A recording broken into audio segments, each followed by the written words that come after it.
সুন্দৰ ৰূপত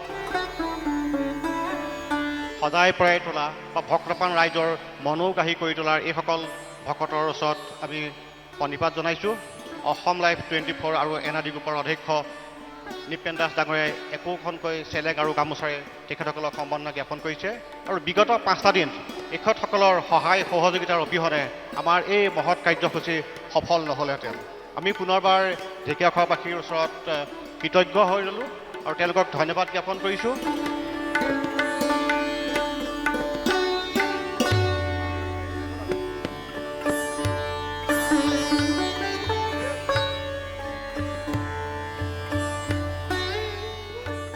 ইয়াৰ পাছতে আমি বিচাৰকসকলক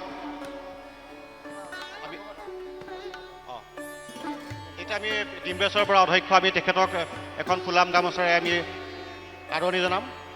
এয়া ডিম্বেশ্বৰ বৰা।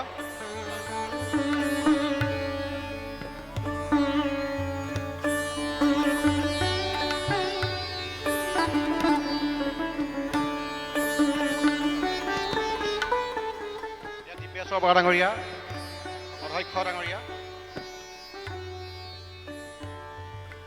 এতিয়া আমি বিচাৰকসকলক একোখনকৈ গামোচাৰে আমি সম্বৰ্ধনা জ্ঞাপন কৰিম। পুনতে আমি শিৱসাগৰৰ দিলীপ শইকীয়া।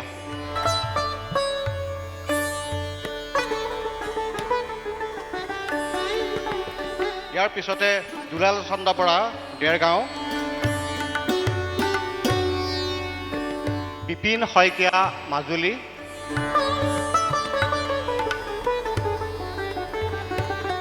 এয়া মুনীন বৰুৱা লখিমপুৰৰ,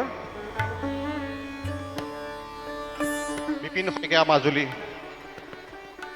যিহেতু তেখেতসকলৰ সহযোগত আৰু ঢেকীয়াখোৱাবাসীৰ সহযোগত আমি 5 দিনীয়াকৈ এই ভাওনা মহোৎসৱ ভাগি পাতিলোঁ, গতিকে আমাৰ অধ্যক্ষ মহোদয়ে এখন মানপত্ৰৰে ঢেকীয়াখোৱা পৰিচালনা সমিতিৰ সভাপতিৰ হাতত অৰ্পণ কৰিব আৰু মই মানপত্ৰখন আমাৰ সভাপতি অসম লাইভ 24 আৰু এনআৰডি গ্ৰুপৰ সৌজন্যত ঢেকীয়াখোৱা বৰনামঘৰৰ সহযোগত সদৌ অসম ভিত্তিত ভাওনা প্ৰতিযোগিতা তাৰিখ 1 মাঘৰ পৰা 5 মাঘ, ইংৰাজী 15 জানুৱাৰীৰ পৰা 19 জানুৱাৰী।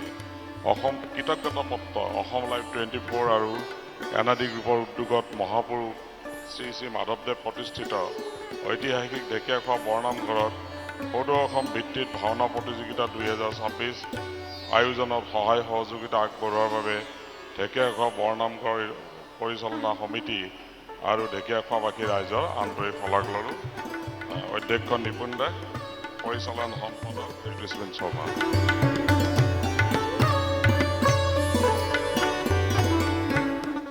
প্ৰথমে মই মঞ্চত উপবিষ্ট সমূহ ভকত আৰু আমাৰ ঢেকীয়াখোৱা নামঘৰৰ যিজন মেইন ভকত তেখেতক সশ্ৰদ্ধ প্ৰণাম জনালোঁ। লগতে পৰিচালনা সমিতিৰ সভাপতি আৰু সন্মুখত থকা আটাইখিনি ৰাইজকে মোৰ হিয়া ভৰা কৃতজ্ঞতা জনালোঁ। মই পূৰ্বতে ক'লোৱেই, এদিন কিছুদিন আগত মই ঢেকীয়াখোৱাত আহিছিলোঁ।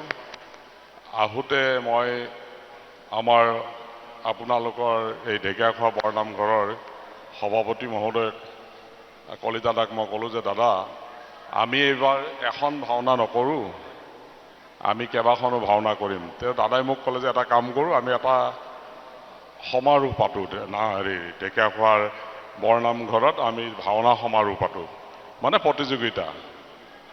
আৰু পিছত মই ক'লোঁ পাৰা যাব জানো দাদা, এইটোতো বহুত বিশাল আয়োজন। কৈছে নহয়, ভগৱানে সহায় কৰিলে আমি পাৰিম। আৰু ঠিক তেনেকেই কথাষাৰ পতাৰ পিছত ডিচেম্বৰ মাহত মোক এদিন দিগন্ত দাই ফোন কৰিছিল। ফোন কৰি ক'লে যে দাদা ভাওনাটো কি হ'ব? বোলো ভাওনাখন হ'ব, আপোনালোকে দিনবাৰ চাওক। আৰু আমি তেনেকেই টেলিফোনতে কথা পাতি ঈশ্বৰৰ আশীৰ্বাদত মাঘৰ 1 তাৰিখৰ পৰা আমি ভাওনাখন আৰম্ভ কৰোঁ। মই ভবাই নাছিলোঁ যে আপোনালোকৰ ইমান সহযোগিতা আমি পাম, আৰু মই আজি নিজে অভিভূত হৈছোঁ। ইমান উন্নত তেওঁলোকৰ অভিনয় কৌশল। অলপ আগত যেতিয়া ভীম আৰু আমাৰ জৰাসন্ধৰ যুদ্ধ চলি আছিল, মই গম পোৱা নাছিলোঁ তেতিয়া মই ক'ত আছিলোঁ। মই কলিতাক সুধি আছিলোঁ যে সাংঘাতিক এওঁলোকৰ অভিনয় কৌশল আৰু এওঁলোকৰ যিটো অভিনয় কৌশল হিন্দী চিনেমাৰ এক্টৰবিলাকতকৈ বহুত বেছি। তেওঁলোকে এডিটিং কৰি কৰি চিনেমাখন আমাক দেখুৱায়, এটা এক্টিং তেওঁলোকে 5 বা 10 বাৰকৈ কৰে, কিন্তু এখেতসকলে আপোনালোকৰ চকুৰ সন্মুখত লাইভ কৰি আছে আৰু ইয়াত কোনো এডিটিঙৰ সুবিধা নাই। আৰু মোৰ সেইটোৱে উদ্দেশ্য আছিল যে অসমৰ গাঁও ভূঁইবিলাকত কিমান সাংঘাতিক সাংঘাতিক আমাৰ এক্টৰ আছে। আৰু এটা কথা মই কৈছোঁ যে আমাৰ যিটো আহি থকা জেনেৰেশ্যন, তেওঁলোকক মই এটা বাৰ্তা দিব বিচাৰিছোঁ, মেছেজ দিব বিচাৰিছোঁ যে সদায় সমাজত ভাল কাম কৰিব লাগে। অসম লাইভ 24 আৰু মই সদায় অগতানুগতিক কাম কৰোঁ।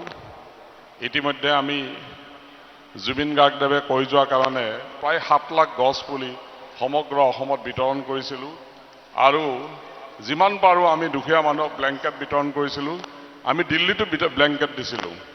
যি নহওক এইবিলাক চব ঈশ্বৰৰ আশীৰ্বাদ আৰু অহা দিনবিলাকত NRD গ্ৰুপ আৰু অসম লাইভে এনেকুৱা ধৰণৰ কাম কৰি যাব। আৰু কলিতাদাই মোক অলপ আগতে খুব ভাল কথা এটা ক'লে যে 2028 চনত ঢেকীয়াখোৱাৰ 500 বছৰ হ'ব আৰু তেখেতে কৈছে যে আমি 1 মাহ ভাওনা কৰিম ইয়াত। ইতিমধ্যে 22খন ভাওনা হৈছে আৰু দাদাক মই ক'লোঁ মই 10খন ভাওনা দিম। গতিকে আমাৰ ফালৰ পৰা আমি NRD গ্ৰুপে 10খন ভাওনা দিম। আমি আপোনাৰ 32খন হ'ল। বাকী ৰাইজৰ আমি সুযোগ দিলোঁ, যোনে যোনে ভাওনা ইয়াত পাতিব বিচাৰে আমাৰ ঢেকীয়াখোৱা পৰিচালনা সমিতিৰ লগত যোগাযোগ কৰক। আৰু এইটো খুব ভাল কাম। আপুনি মই যজ্ঞও কৰোঁ, যজ্ঞ কৰাতকৈও ইয়াত বেছি ভাল লাগে। যজ্ঞ কৰিলে ভাৱ হয় যে কিছুদিন পিছত পাম কিবা এটা, কিন্তু ইয়াত মই পাইছোঁ ঢেকীয়াখোৱাত আহি চাকি গছি জ্বলোৱাৰ পিছত সকলো কাম হৈ যায়। মই পাইছোঁ এইটো, গতিকে আপোনালোকেও নিশ্চয় পাইছে। সেইকাৰণে আপোনালোক আহিছে এই ঠাণ্ডাখনতো। আৰু শুদ্ধ মনেৰে থাকিলে ভগৱানে সদায় চায়। ভগৱানৰ ওচৰত গ'লে শুদ্ধ মনেৰে যাব লাগে। আৰু ইয়াত মোক দাদাই সুধি আছে আপোনাৰ ঠাণ্ডা লাগিছে নেকি? মইতো গমেই পোৱা নাই ঠাণ্ডা ক'ৰ পৰা আহিল। ঠাণ্ডাটো মোৰ লগাই নাই। এইবিলাক চব ভগৱানৰ কৃপা। আৰু ইমান বয়সস্থ মানুহ ইমান কাম কৰিছে আমাৰ কাৰণে। আৰু বিশেষকৈ মই যিখিনি বাইদেউ আৰু আইতা হওক, খুৰী হওক, মামী হওক, তেওঁলোকে ইমান সকলোকে চাহ দি আছে, পানী দি আছে, তেওঁলোককো মই কৃতজ্ঞতা জনালোঁ। আৰু ইয়াত যিখিনি স্বেচ্ছাসেৱকে কাম কৰিছে তেওঁলোককো জনালোঁ। আটাইখিনি ঢেকীয়াখোৱাবাসী ৰাইজ তথা যোৰহাটবাসী ৰাইজ আৰু যিমান জিলাৰ পৰা মানুহ আহিছে সকলোকে NRD গ্ৰুপৰ ফালৰ পৰা কৃতজ্ঞতা জনালোঁ। আপোনালোকে আমাক কৃতাৰ্থ কৰিলে আৰু সদায় আপোনালোকৰ হৈ কাম কৰাৰ প্ৰতিশ্ৰুতি দিলোঁ। অসম লাইভে সদায় ৰাইজৰ হৈ কাম কৰিব আৰু শুদ্ধ বাতৰি আৰু নন এডিটিং নিউজ পাব্লিছ কৰাটো আমাৰ কাম। আমি নিৰ্ভীকভাৱে বাতৰি প্ৰেৰণ কৰোঁ। আপোনালোকে চবে বধাই চাইছে। অসমত এইটোৱে এটা প্ৰথম চেনেল যি 4 মাহৰ ভিতৰত কেইবাটাও প্ৰতিষ্ঠিত চেনেলক ফেৰ মাৰিব পাৰিছে। আৰু অহা দিনবিলাকত অসম লাইভে যথেষ্ট কাম কৰি যাব। সদায় আমি ৰাইজৰ হকে কাম কৰিম। NRD গ্ৰুপে সদায় দুখীয়া মানুহৰে কাম কৰে। মই এইবোৰ কৰি খুব ভাল পাওঁ। মই সৰুৰ পৰাই কৰোঁ। গতিকে সকলো ৰাইজকে মই আমাৰ ফালৰ পৰা কৃতজ্ঞতা জনালোঁ। এইখিনিয়ে আৰু ক'ব লগা।